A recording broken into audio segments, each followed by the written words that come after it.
That's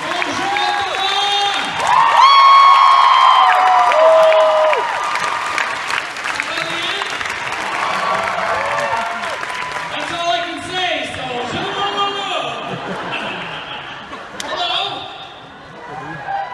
How are you? Are you ready?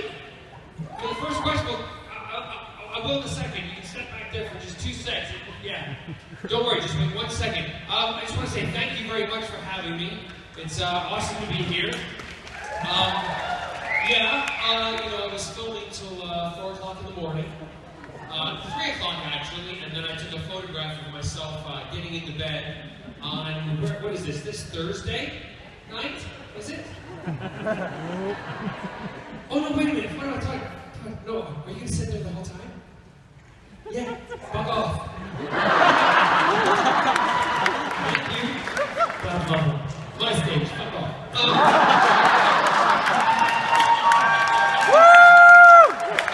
Oh, his mic wasn't on. He had a response there. His mic was not on. Thursday night, I filmed, this is now Saturday, isn't it? Yes.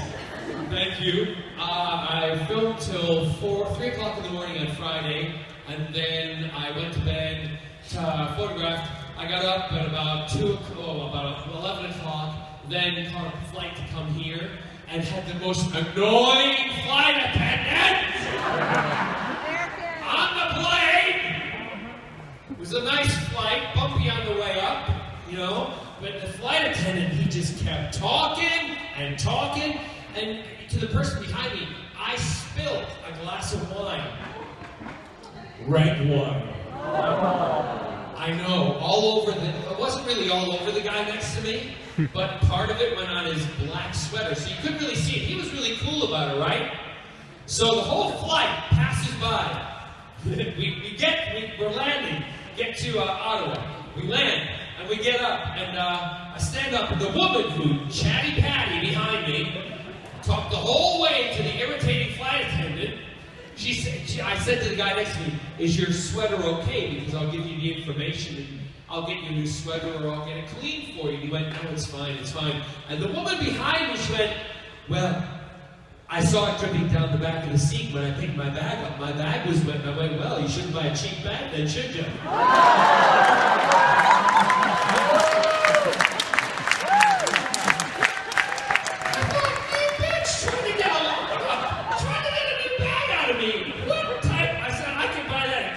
No problem.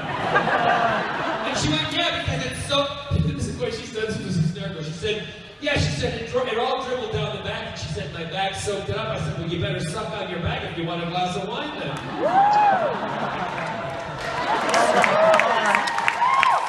And the guy next to me went, you're so gay.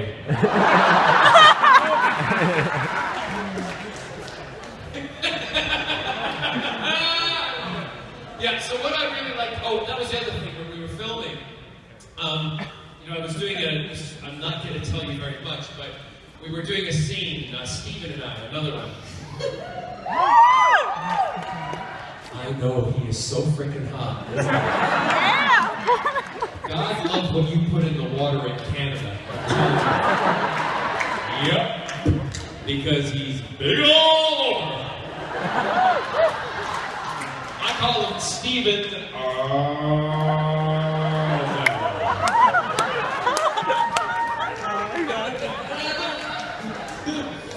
When he's in the makeup trailer, it's wonderful because he's in the makeup trailer and he has his own special chair when he comes in because he has to have the scarring done, right? Yeah. So if this is the chair, I'm using props here. I'm not going to use a chair because it's a special chair and he has to lie down. He's like that, right? Exactly. Did you see that view? Because when he's doing it, he's got nothing on. And I don't think anybody's told him yet because he just wears a little thing that covers this, but you can see right up. And it's funny because he's always having that makeup done when I'm in the trailer. So I'm on the other her into the trailer, and he's lying there, and I'm like, yeah, Steven, what's going on? Hey. Oh, I dropped something. He always goes, Barrowman, come talk to me. So I'm like, yeah, no problem. Just let me...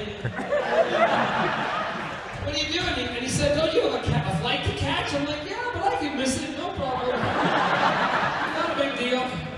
That water just fell up like my balls did. Anyway. Look, the balls that I carry in my bag. So, you can tell what kind of show this is going to be. Good luck on that ride home, folks, with the kids. Mom, what does he mean? Shut up, never mind.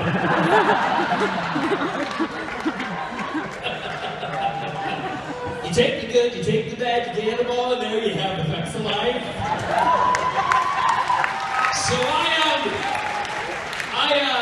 So if he's doing the makeup, but the other night, we were filming, and this was one of the late nights, and I can't tell you what was going on, but I was on another side of the room, and he was on one side of the room.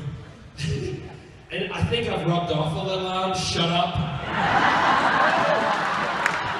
I think I've rubbed off a little on him because I'm giving this, like, speech, and in depth, and really getting into it. Emotional content he's meant to walk forward to me. Do you know what the jerk did to me? This is what he did. If you're me, right? And I stand there, give it, Gorge, give it,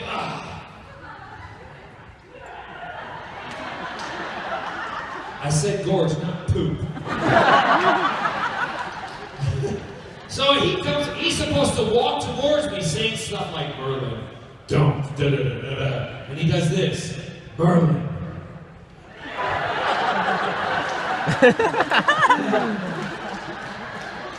Camera's not on him, it's on me, and he's giving me guilt leg.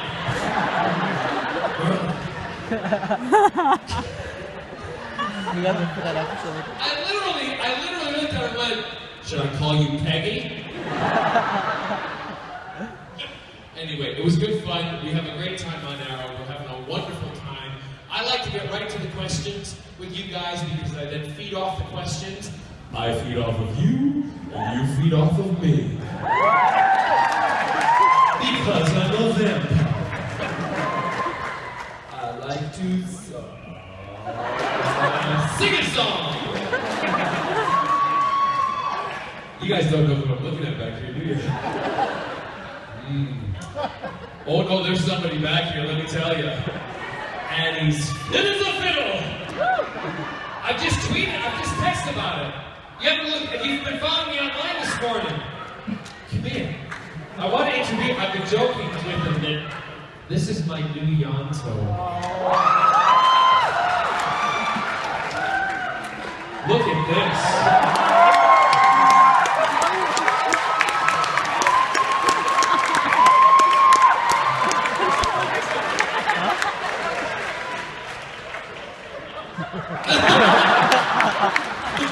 I didn't say that earlier. Thank you, Louie. Oh no, wait, come here, you got it. Come here, quick. Don't hurry yourself, there's only like 1,000 people here. You gotta show them the muscle. Ready, go. Make the muscle. Now,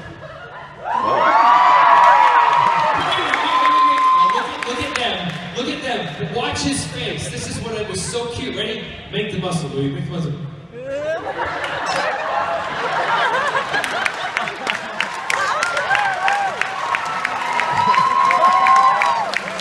I love my job. I do. The only problem is his father over there is a police officer. He's gonna kick my ass later. Not a problem. Go right to the question. Yes, sweetheart. You've been waiting so long with that beautiful purple hair. I love it. Now don't get all embarrassed. Just hold the microphone and pretend it's me.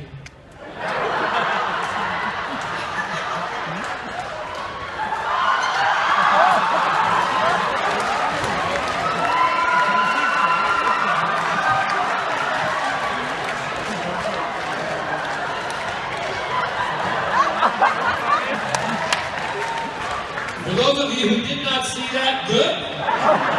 But for those of you of you who did, I just want to clarify, there was a little stain, she was rubbing it off the microphone, right? Something was sticking there. What's your questions? I'm actually one of the people who advocated for you coming here, so I hope that you're enjoying yourself here. I'm having the most awful time. And you and Misha Collins are my favorite people in this world because you're so Excellent. Well, thank you very much. Yeah! Yeah, take that right back there too. I love that she was right up. Put it right in the yeah. Just stick it closer to that. Agent of S.H.I.E.L.D., come on. Get with the program, because if you're not doing it right, you're not doing it right like the show either.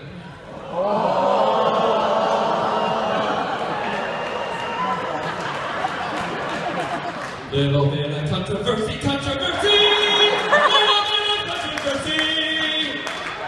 I mean, it's okay, really? It's a good show, it's okay. There's some things that I would do differently, but then again, I'm not Stan Lee. Oh, I'm not, I love Stan, don't get me wrong! I do! I have a whole room in my house dedicated to Stan Lee. I worship the man. Look at you guys, you're like, oh dear. Anyway, yes. I just have a problem with it because they pretend like Thor and Captain America and all of them, oh, they just walk down the hall. Yeah. I mean, come on, really? Bring them into the show, it would make it so much more awesome!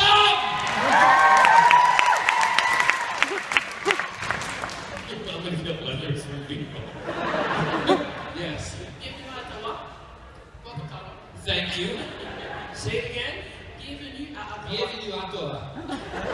Bienvenue à Ottawa. Thank you. Two quick questions. Yeah. So I read your books, Exodus Code, and the 3 Hollywood books. Yep. Any plans to write more? Yep. And any crazy fan stories? Any crazy fan stories? Well, we're writing more. My sister and I, who we pen books together, we've done Exodus Code, which is the continuation after Miracle Day with Captain Jack, which I'm glad you said it. I'm repeating what she said. She said it's awesome. It is. It's an awesome Captain Jack story. The first scene that we wrote in that book was the one. I'm not. Spoiler alert! Where the plane turns upside down and he falls out, right? And when you write books like that for people who read rather than watch the TV show, you have to introduce the character all over again. So people, like, if they're picking the book up for the first time, they don't know that Jack is immortal. They don't know that Jack, all the past history that he's had. So in that one scene, we had to do something or say something that made them realize this guy's different. So he falls out of the plane and he starts falling to the ground. And the first thing that my sister said, she goes, "What would you say?" I would go, "Oh, this is going to hurt." Right? So we wrote it, and then in the edit, the editors came back and said, "You can't say the F word." I was like, "But that describes the feeling right away." That was funny. So it just says, "This is going to hurt," which tells them something is different about this guy. But I love the book. We've got plans for 4 more.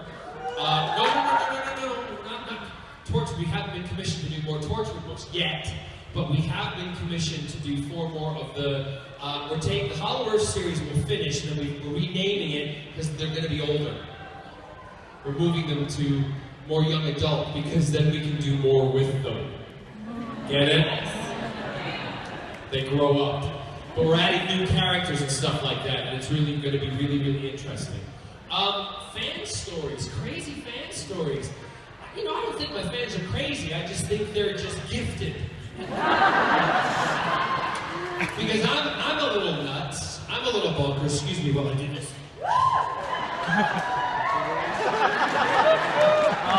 All the pictures started snapping there. Look what he can do, look what he can do. Hey, Louie.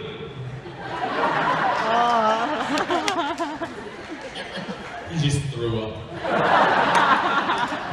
His dad just pulled his pistol out. Fan stories. There's so many. I appreciate what the fans do. I appreciate everything. Even if some people deem it to be a little crazy and a little weird, I totally get that that's because they're doing it because of their excitement and their love and the appreciation of what they think I do, right? Or what they see me do. So, I've told this story before, but it's kind of the one that always comes to my mind of the weirdest thing that's ever happened. And it was from a Klingon. Anybody speak Klingon? One person back there. Well, you're a dirty bunch of people, I'll tell you that. There's a picture of Captain Jack riding on a bomb, right? So I'm at this table, and this Klingon with his wife comes up, and they both go, that's not Klingon, by the way, it's made up. So they come up to the table, and he hands me a box. And there's a box. On the box is me, normally on that bomb. But instead, it's me riding on top of, shall we just say, a marital aid.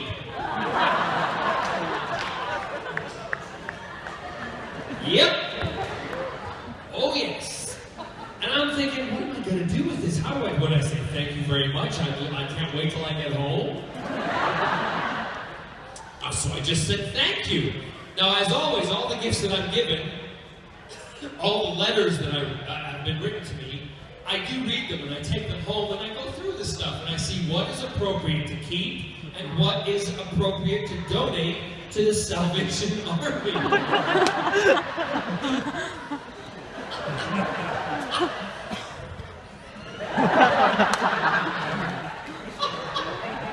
Just have visions of some woman ringing the bell with her bucket and you walking up and putting a big old DILDO into it. And that's my donation. Merry Christmas! Ring-a-ding-ding! I have a bell, I go ding-dong, ding-dong! Yeah, so I went home and I said to Scott, I said, look what I've been given, and he went, oh my. He said, who gave that to you? I said, Klingons, and he said, take it back, if they've used it, it'll be filthy.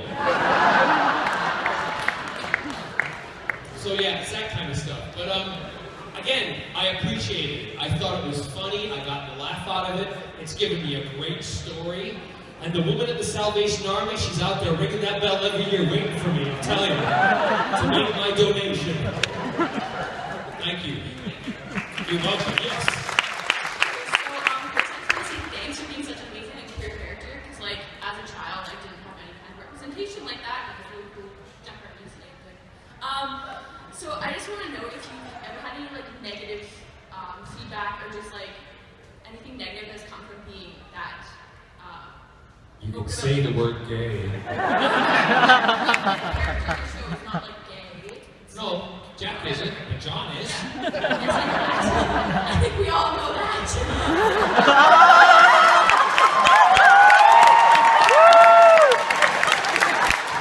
And you know what? I am proud, proud, proud.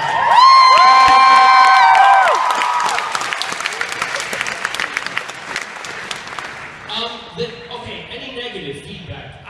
If I have had negative feedback, it hasn't been sent to me, to my face, and if I've lost out on anything because of them knowing that I'm gay, well, that, to me, that's their loss. And there's always, but I don't know.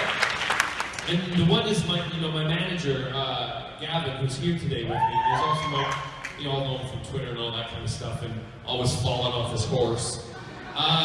If he knows, he hasn't said anything to me because, honestly, I really don't give a shit about those people. If they don't, you know what I mean? If they can't see beyond that, to like the producers of Doctor Who and the producers of Arrow, and who can see beyond who you are as a person and give you guys as an audience more gravitas to say that you're way more intelligent because you know that we're playing characters on television. We're not, we're putting a little bit of ourselves into it, but it doesn't matter who you go to sleep with at night, right? To what you're doing your job. So I have to say I haven't really had, personally, I haven't had any feedback, but also I haven't allowed people to tell me something negative or say bad things about it or deny me of things. My father was the one who said to me, he said, if you're going to do something, and I believe this, and you might think, oh, he's just thinking this because I've said it before. If you're going to be a bus driver, if you're going to be a janitor, if you're going to be an engineer, if you're going to be a pilot, if you're going to be a school teacher, if you're going to be a dishwasher, be the best one you can possibly be. Do it with conviction, right? And let people who respect you. They don't care what you do in your life. So I'm glad. I love hearing stories. I love to know that, because when I was a kid, all I had was Billy Crystal on soap. Oh my God. Yeah, and it wasn't as a young boy growing up, it wasn't who I knew.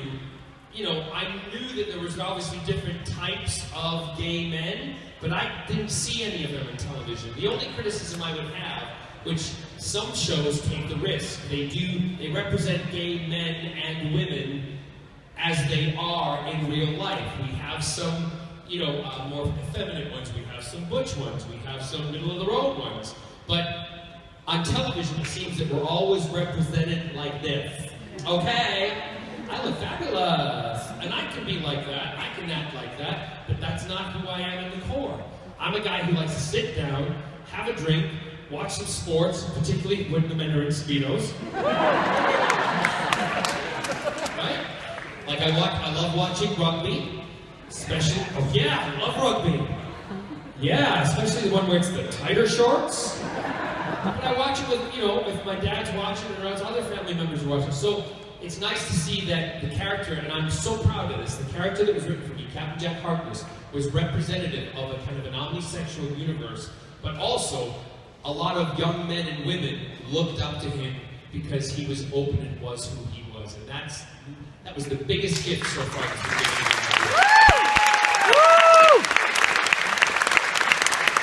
Hi, how are you? I'm very good. I know I didn't torch. Stand a little closer. Sorry, I didn't torch, but had a really sexy fight scene with James Marsters. Make out. And also the 2009 Comic-Con in New York David Tennant kissed you, so I just want to know who's the best kisser.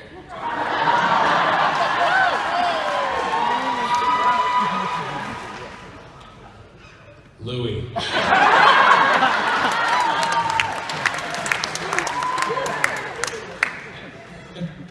don't know yet, but the best kisser. That's a bad, mean question. You're a bad doctor for answering that, for asking it. I think, well, I gotta be honest here, because in Torchwood, I kissed Captain John. Didn't really kiss James, although it was James Monsters, and I was like, didn't tell anybody else that except the crew, and I'm like, I said, when we're filming this, guys, just keep rolling. Just keep going, and to the director, ask for another take after take, would you? So James is, waiting for the scene I'm talking about, right? That whole kind of Western scene, we stand and we look at each other, and we walk towards each other, and then we stand, and the camera spins around us, and people are like, they're gonna fight, they're gonna beat each other up, and we just go, and everyone goes, what? So, I am getting ready to do that scene, and then they know what the deal is with me, and I go up, and we do it, walk over, and we do that, and I go, we finish it, and they go, okay, cut, and I go, okay, and Jim's like, yeah, I'm fine. He walks over to his girlfriend, and he goes, with her, and I walk over to the director, and I go, and he goes, we need to do one more time. So we stand, and then we look at each other, action, walk forward, and cut, and I'm like, okay, he's like, I'm fine. He walks over to his girlfriend, he goes, kissing her. I walk over to the director, I go, and he goes, one more time, please! So I look at Jim, are you ready? He's like, I'm ready. I'm like, okay. So we walk forward,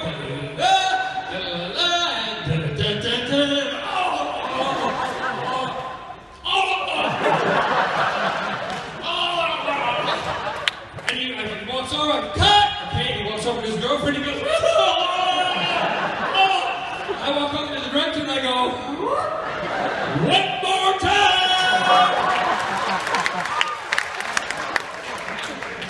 By about take 15, I'm like this. James is like this. His face is all covered with a rash from my stubble. His girlfriend is sitting there like this going, oh my God, because every time we finish, he's got to come over here and kiss her to reaffirm his masculinity. Which I loved, and she loved because it was turning her on.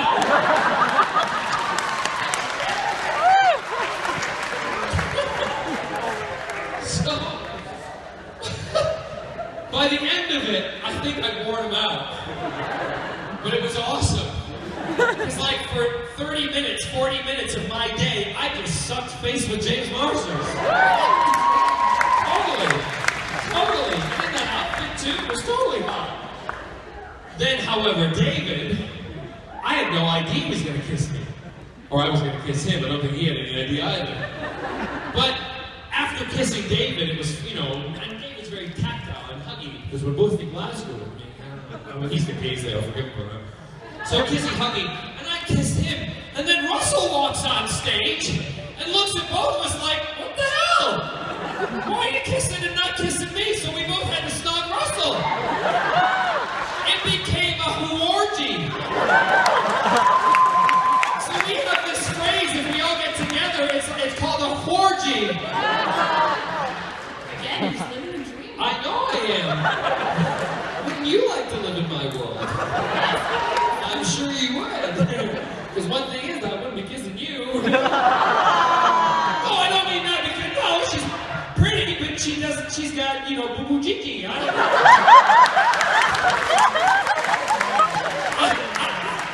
want peck, peck, ha-ha. Boo-boo jiki, peck, peck, ha-ha, yeah, yeah.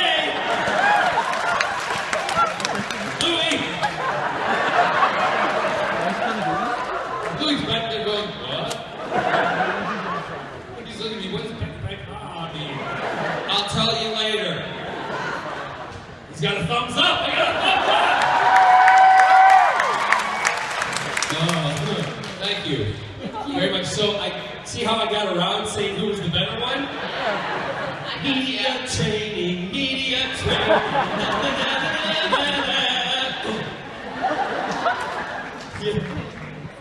Look at me.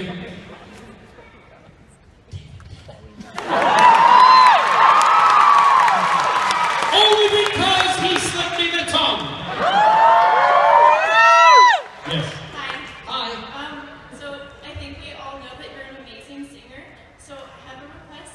My friend Sonia is a really big fan, as am I, so I was wondering if you could serenade her for me. No. Where's Sonia? Well, why aren't you up here, you lazy bitch?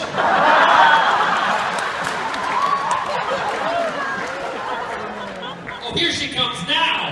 Because you think you're going to get a song. Well, you're wrong. Sonia and Rowan. Yeah. Like R-O-H-A-N? No, R-O-W-A-N. R-O-W-A, like the Rowan tree. Yeah. Oh. By the way, if you read our books, the Rowan tree has a huge part in it. Yeah?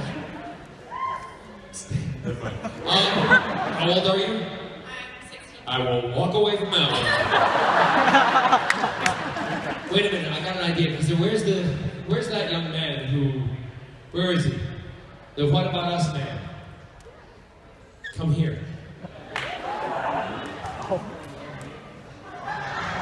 This is gonna kill two birds with one stone, and if it doesn't, I'm in trouble. Come here.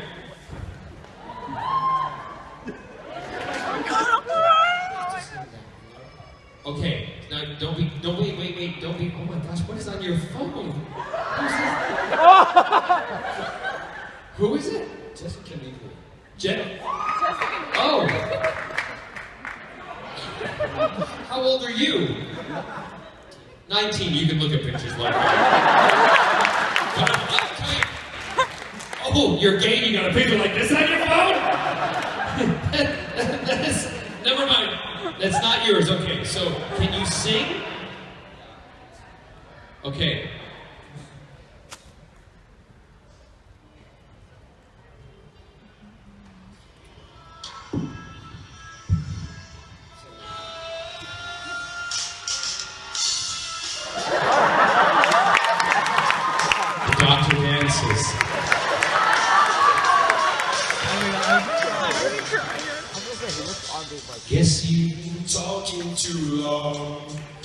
We know what we need separately. You say the moves over. We don't wanna push. But what about us? You taking this one, ready? I learn the words. It's not what you say, it's what you haven't said. So what about us? What about love? What about saying that we want to give up? Don't wanna play, but we're in danger. So what about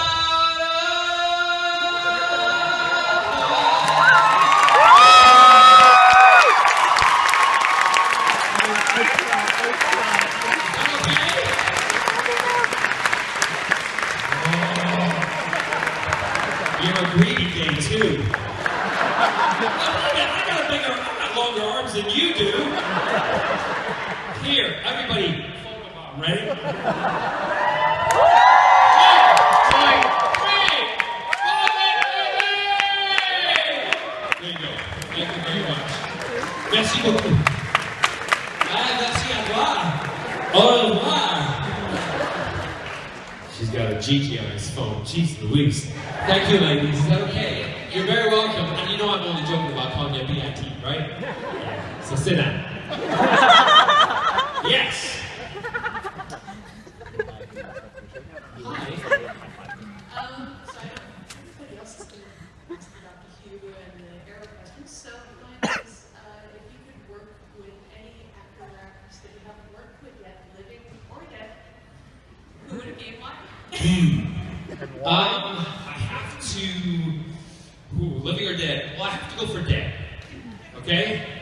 Because I know they're not gonna be better than me now. It's always a literal Canada. I don't know. If I would say, I would love to have worked with Lana Turner. None of you know who she is. Just a few of you. I'm going way back now because I love old movies. And one of my favorite movies is Imitation of Life. And that was a Lana Turner movie. And if you haven't seen it, you think that you're a film buff, you need to see that film. Also, I would love to have worked with Gene Kelly. Because again, Singing in the Rain is one of the quintessential movie musicals that changed the face of movie musicals for that era. The other actor, I tell this story because most of you who do not know who Howard Keel is. He was a very big actor of the 1940s and 50s, and he did a lot of movie musicals. Later on in his career, he played in Dallas in the 80s, right? But he was a very well-respected musical theater actor of his generation. And he came to see me when I was doing Sunset Boulevard in London, and he asked to come backstage. I'm like, oh my God, Howard Keel, 7 Brides for 7 Brothers. Totally awesome, wants to come back and meet me. So I was like gobsmacked, and he came back and he was like, he was probably like 6'7", but he looked like he was 12 feet tall. And I was like that. Oh, Mr. Keel, Lord Keel. He came up and he said, John, I want to tell you that this is really bad Howard Keel impersonation. If you were born in my generation and were around in the 40s and the 50s when I was making movies, he said, you would be my biggest competition. And I was like, ooh, I am so lucky that he said that to me, right? And I turned to him and I went, mm-hmm, but I would have done it better.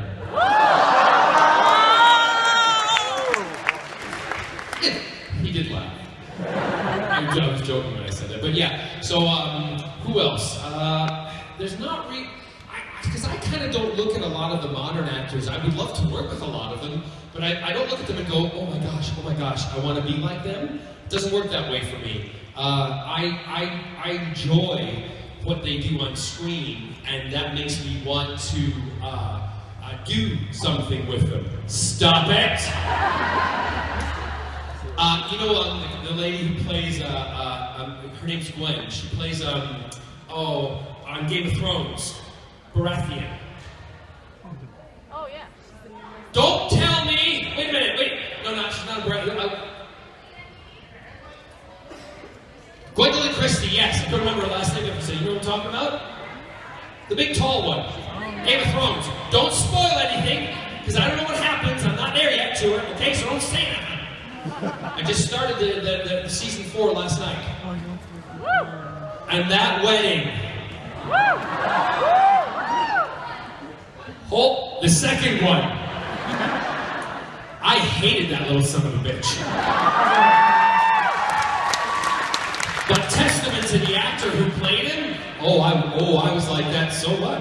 He's dying. Sorry for those of you who haven't seen it yet. Spoiler alert! I'm like, okay, he's dying. And then to have Circe going, my son! I'm like, serves you right. Evil woman. But I love it. Anyway, so I went off on a tangent there, and I have no idea how to get back. Gwendolyn, who plays the big tall,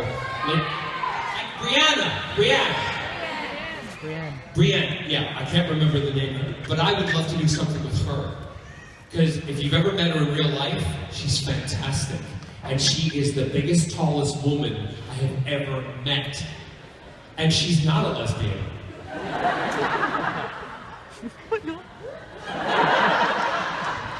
get a thumbs up over there. No, I mean, anyway, the joke's gone now. I was going to do it, but y'all were not with me. You're too politically correct here in Canada, for Christ's sake. All lesbians are tall and big. And they wear Birkenstocks. And I love them for it. Thank you. You're welcome. You're giving me a thumbs up, buddy.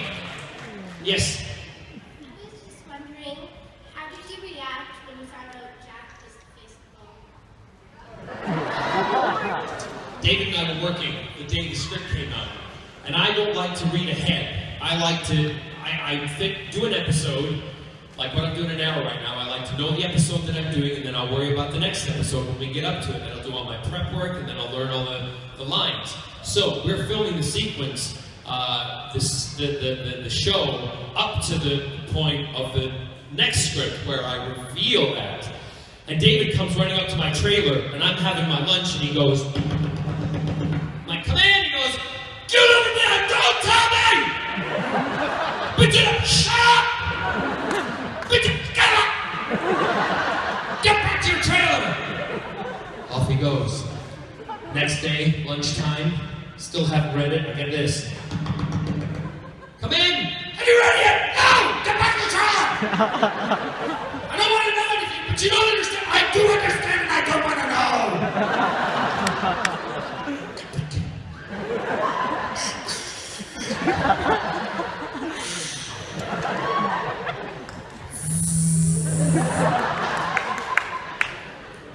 Next day, same again. Yes! Don't even come in, David, I don't want to know! So the very next day, I get the script, I think, fine, lunchtime, I'm going to read it. So I start reading it. Read it. I run to David's trailer. Come in! Oh my God!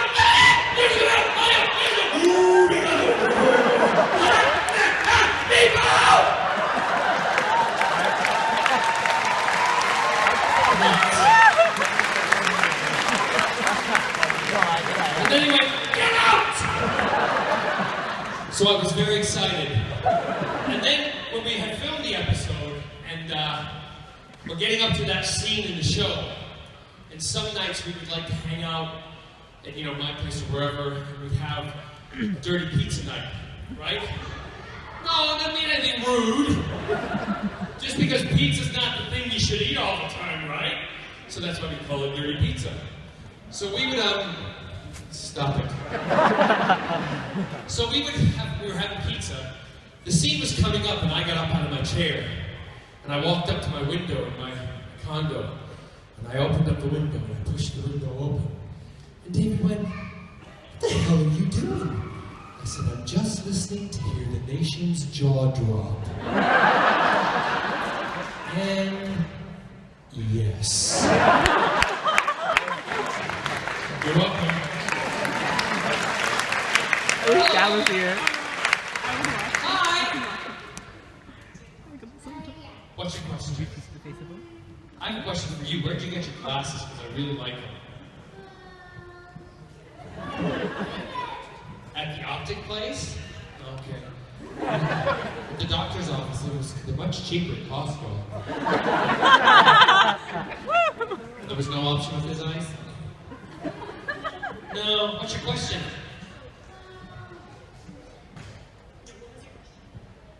Mommy can help. Yes. Yeah. He came up with a question on his own. Good. He wanted to know if you were ever going to do Dr. Who. If that was a possibility at any point.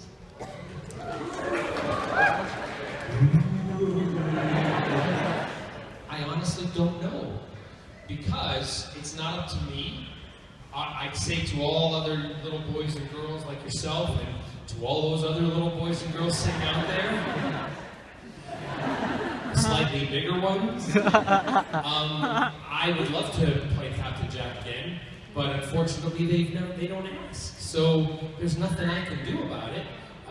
But you know, we all have our fingers crossed, and maybe one day it will happen again. But all I know is that I am and was Captain Jack Harkness.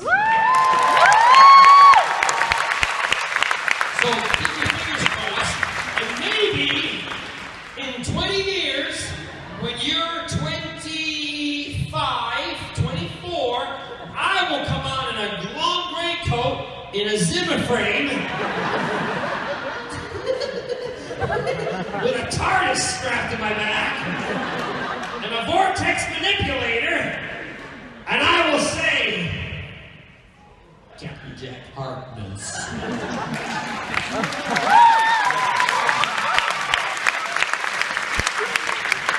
Would you like to see Captain Jack back? You don't know? It's okay, because it's a confusing question, I know. Maybe one day. Yeah? Awesome. What was your name? Elliot. I love that name. Elliot, if you ever want to come live with me and, you know, want to hang out for a while, you're more than welcome. And Elliot, see you in about 20 years when you realize what I just asked you? There's a lot of people who are like, damn, I wish you'd ask me that. But you guys wouldn't play superhero, but maybe you would. Thank you, Elliot. Thanks. Yes. Hello. Where's the Scooby truck? The Scooby-Doo band. Mystery Machine. Do you know the song? 5, 6, 7, go. No, the theme song to Dallas. What do you think I'm talking about?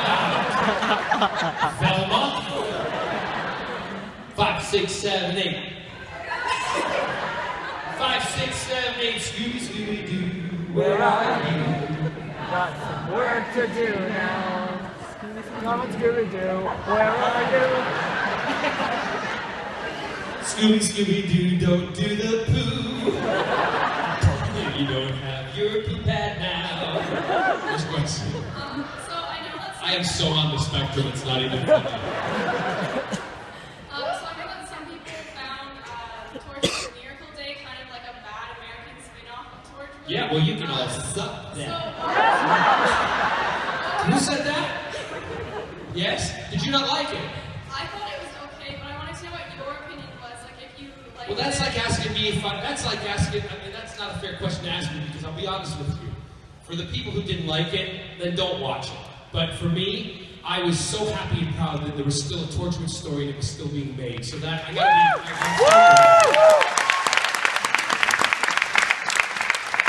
And that's the beauty of television. If you don't like it, turn it off. Turn it off. Like a light Switch, turn it off. Book of Mormon. Yeah, so I was proud and happy and glad. And because we did Miracle Day was the reason that it was made before. And you know, everyone's got a right to their opinion. Everybody, you know, there's certain shows that I don't like, you know, like I said earlier. So what do? I just don't watch that bit of it. I switch it. So yeah, I get it, I understand, but for me, I was so happy Torchwood was being made. Yeah? You're welcome. Go learn the theme song! Yes. Hello. Hello. I'm Cricket. Just wanted to You're who? introduce myself. I'm Cricket. Cricket. Yes. Jiminy? Yes. Okay. I'm Tinker. Bell.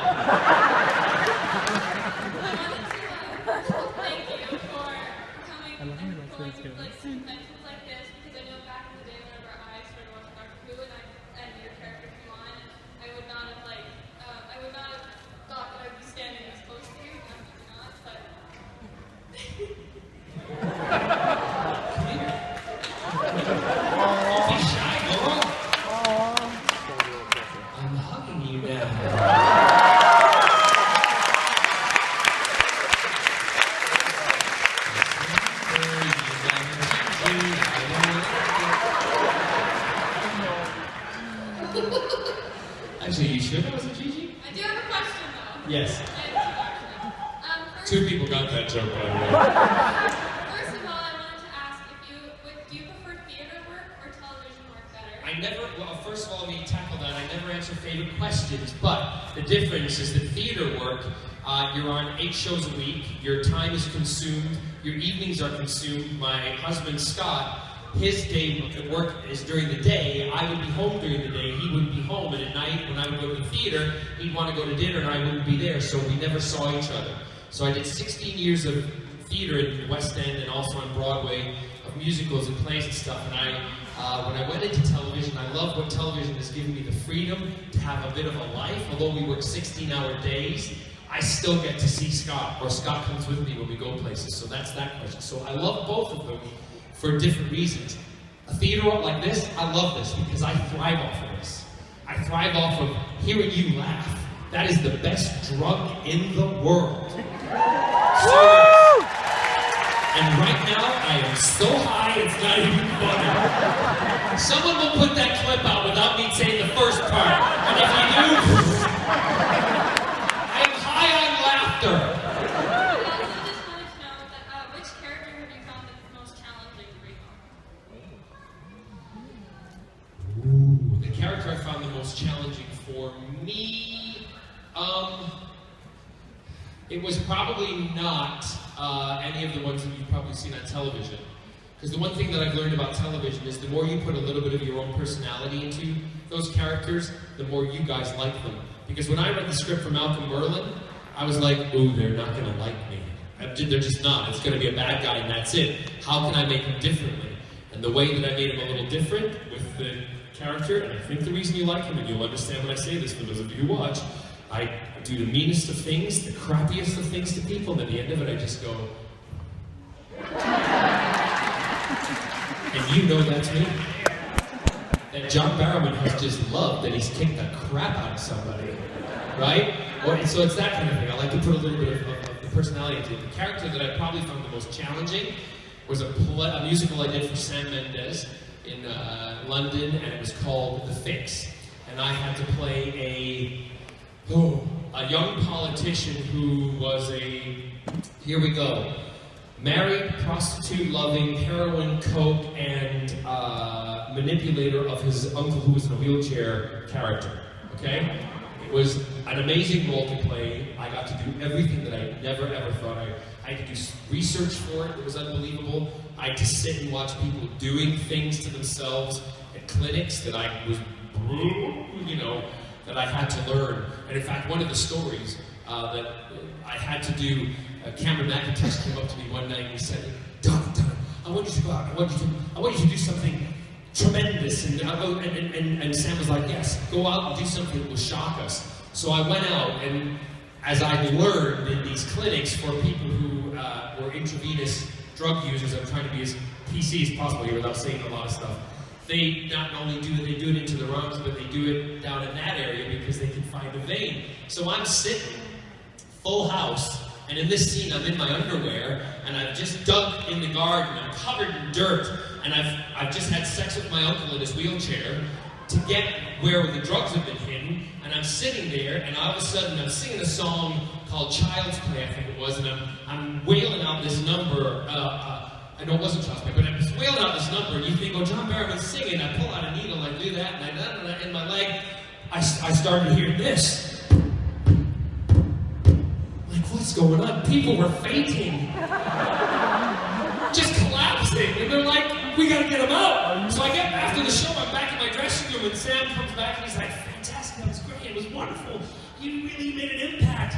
You really got, shocked people. And Cameron McIntosh walked in, he said, yeah, he shocked people because he pulled his balls out of his underwear, and that's what shocked him.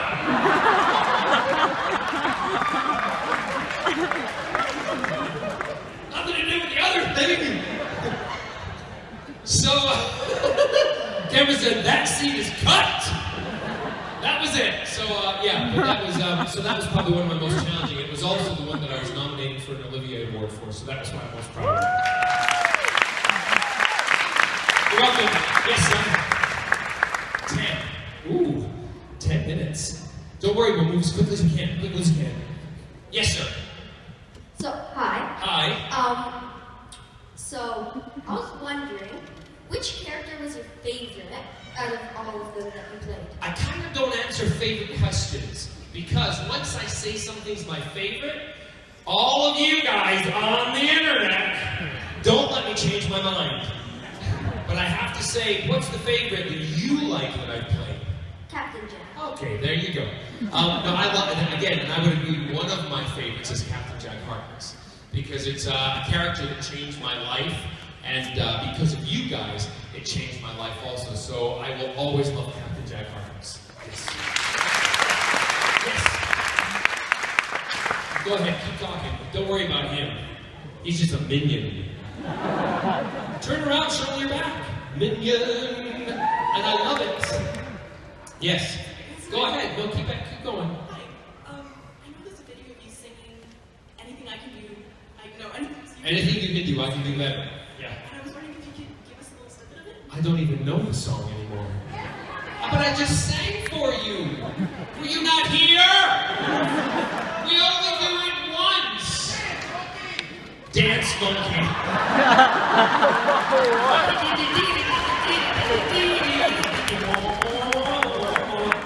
Anything you can do, I can do better. I can do anything better than you.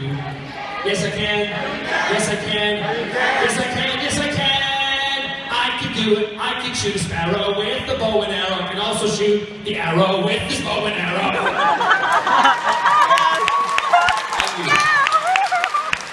Yes.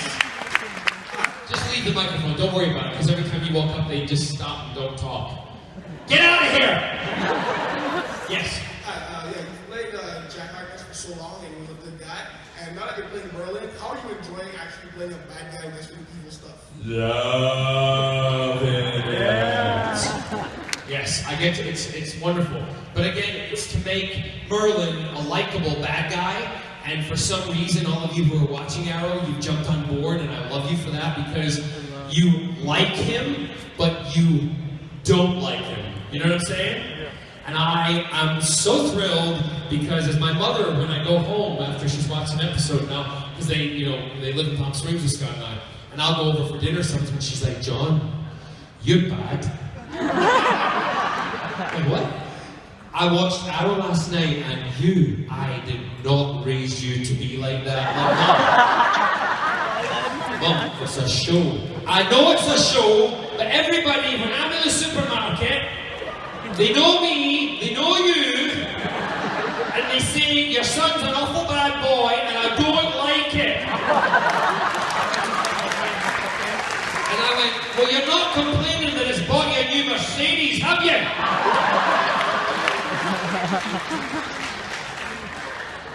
I'm driving a Buick and I bought you a Mercedes, right? No, she's so yeah, it's fun. In fact, with Captain Jack also had to make some pretty tough decisions. I was in the supermarket after Children of Earth. Honest to God, in the supermarket, Children of Earth. And I'm standing in the frozen food aisle because Scott and I like fish fingers. Shut up. Nothing beats a fish finger sandwich. What? Phrasing? Yeah. And I know how to phrase. So I'm buying the fish fingers, and this woman walks up to me, really prominent. What you did is despicable. I hate you, and I think it's awful what you did to your grandson. But I still love you.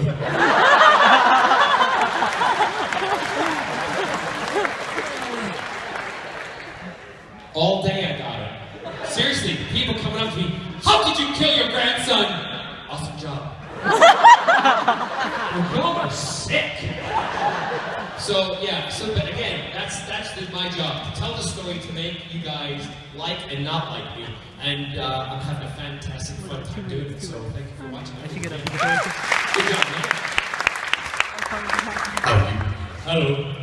I was wondering, in your opinion, who would you think would win in a fight between Captain Jack and Malcolm Merlin? Oh. Because they're both really bad at that. It'd be really difficult, because here's what would happen. Malcolm Merlin would beat the crap out of Captain Jack, and Jack would let him, and then Jack would turn around and pin Malcolm Merlin down and make love to him.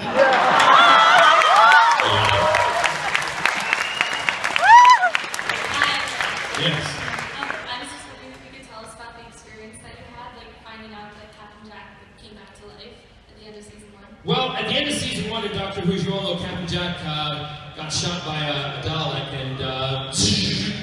and what I was most also proud of is that whole thing of was me. I thought I created of how to come back to life, and what I was also proud of, even though some of you didn't like it, in Miracle Day, when Rex came back to life, I was like, I can't wait to see what he does. And he did what I did, so I was like, that's pretty cool. Awesome. When I found out Jack was, when I first got the script, I was reading the script. When it was time to read it, like this. It says, oh, he's a hero. Oh yeah, he gets to shoot with his machine gun and, save the satellite, and then, what? Yeah. Oh no, I'm dead. Got on the phone, Scott, honey, they've killed me.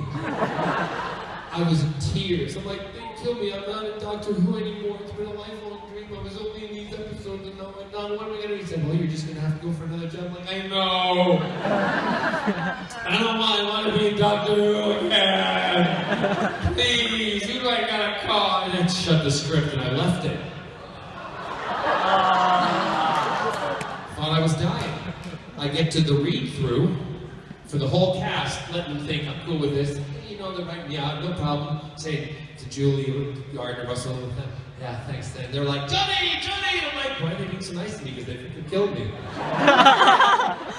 Okay. I sit down at the table, we're doing the read-through, and I'm at the table, and we get to that bit, and I say, and Russell always reads the stage direction, he's saying, Jack Harkness walks up to the Dalek and puts his arms out like a cross, and the Dalek shoots him, and Jack slumps to the ground, dead.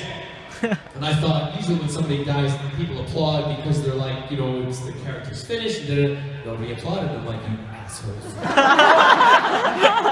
Nobody's freaking applauding me, and I'm dead in the script. But I hear everybody go, whoosh, and turn the page. And I look, and I'm like, oh my God, there's another page. And I went, I'm alive!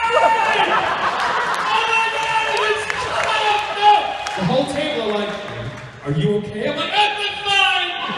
I hated all of you for a minute, but I love you now because I'm not dead! I'm immortal!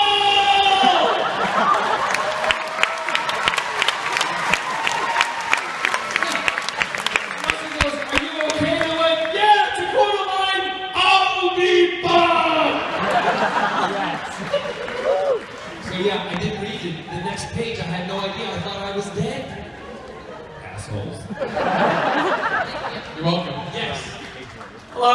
Hello. My question is, what was your reaction when you got the role of Captain Jack?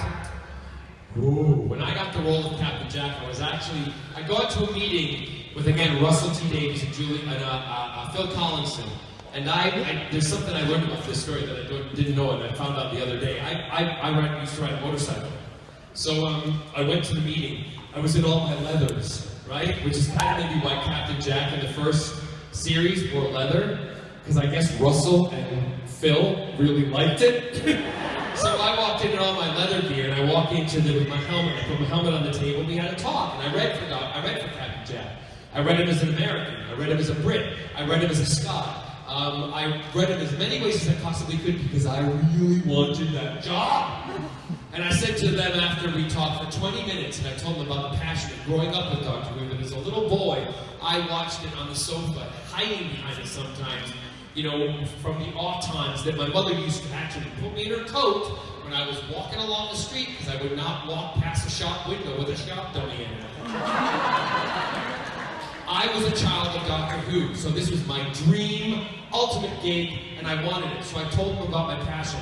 I said to them, please, I'm a musical theater actor. Normally TV people don't hire musical theater people because they think they can't act. Well, screw them. I'll do my best job I possibly can at this, and I will be passionate about it, and you will not be disappointed. I walked out to go grab a glass of water, and I walked out to go to the bathroom because I had to excuse myself, and apparently, I was told this later, Russell and Phil took my helmet and they sniffed it.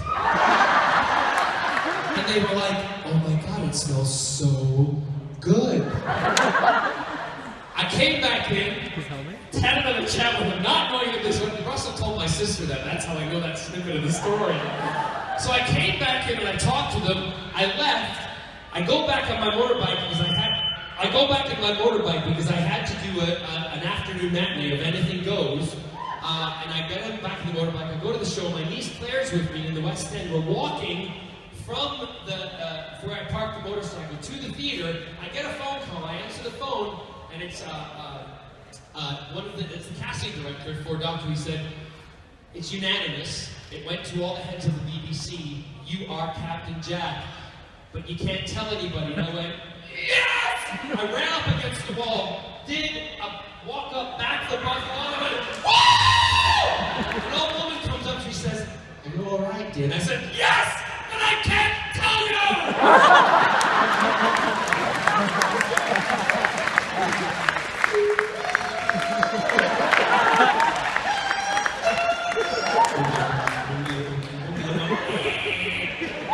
Also, one other thing. Can I come up there and give you a hug? Sure.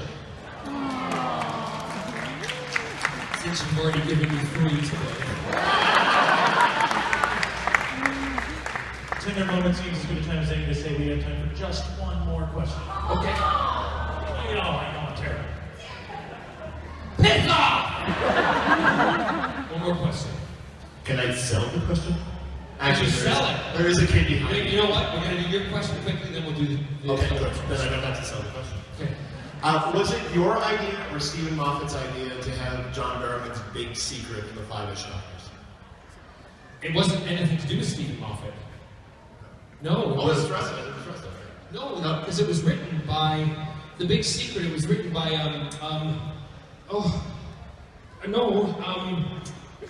Peter Davidson. Peter Davidson? Yeah.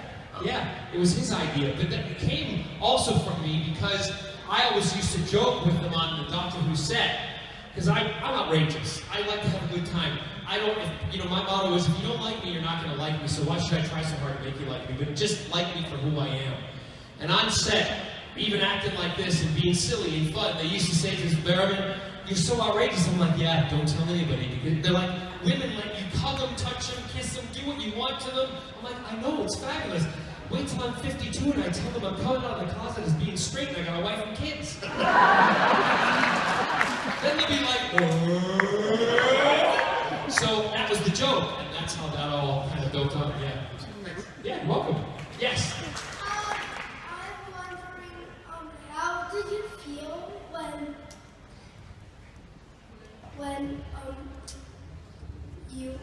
you first met the Doctor at the BBC? When I first met the Doctor at the BBC, when I first met the Doctor, it was Christopher Eccleston. It wasn't David Tennant, and I didn't meet David Tennant until a year after he'd already played the Doctor, because they didn't want to put Jack and the Doctor together, because they thought they wanted the Doctor to land and the people to like him, which is great, awesome. But Christopher Eccleston, I remember the first scene that I did, again, being a little one like yourself, and I walked up to the Doctor, and this little boy inside me was going, "Oh my God, oh my God, oh my God, oh my God, you're a Doctor Who, you're a Doctor Who," and I'm delivering the dialogue, and I'm the cause of all these nanites that are causing, "Are you my mommy?" and all this creepy stuff, and it's because of me! Yes! That's how I felt when I met the Doctor. It was awesome. Can I have a hug? This is what happens. Yes, you can have a hug.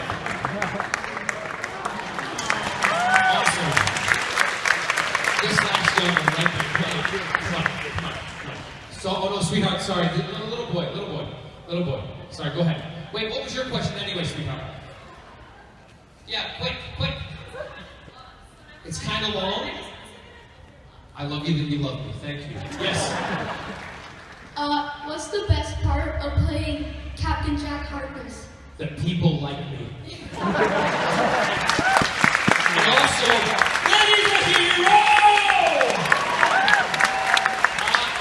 Can I just say, first of all, and this is from the heart, and I also speak for Scott and my husband and everything, you guys as the fans, I love doing these things because I know that you are committed to this and you have changed my life.